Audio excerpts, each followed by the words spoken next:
Yan to, melon to. Melon.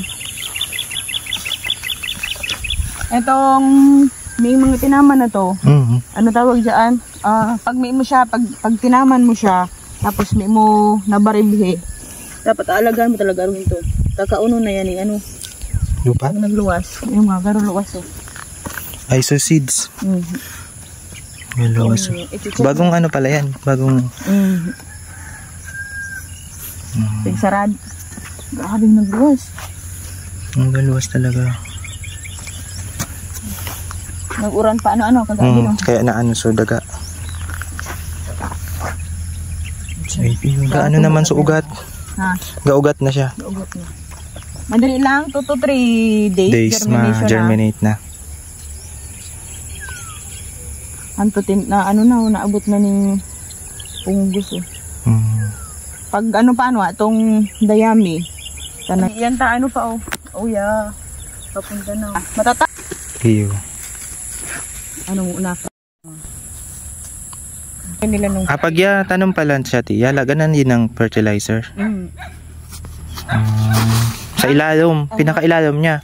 Ito ano na to, may ano na to, blocks yung fertilizer bagang soil. Oo, sa ilalim. Fertilizer soil na pigabakar. Kaya na siya, kaso naubusan kami, ikaipon ko na magtinaman, kaya yan na lang ibutang ko. Ano yan? Urea. Urea. Ano to? 16. NPK sa bagay, okay na to. Magyan man ng ano, magyan. Ika na paano siyang black soil, kaso baad, siyempre, pigka naman na baga. Yan magayon. Panamanan mo. Adaman pa yung ano niya. Testing kami ng mga bagong mga abono. Kasi bagami nagatalabi yung mga abono sa among labo. Sobrang ano na. Gamit na yung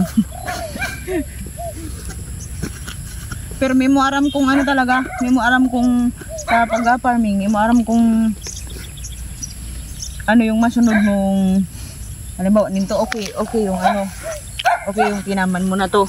Last year kasi hindi to okay na ano, pipino. Pig para ano to, punggos, tapos aram mo yung insekto nung last year, baong-baong, ngayon walang baong-baong. Ano mo yung black, ay yung bagang red bag? Red bags. Nangubos yun yung dahon. Melon naman. Melon.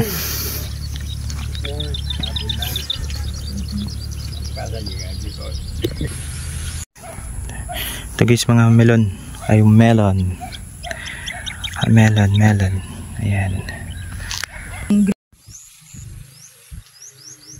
Pwede mo na yan, i-chop-chop mo na yan.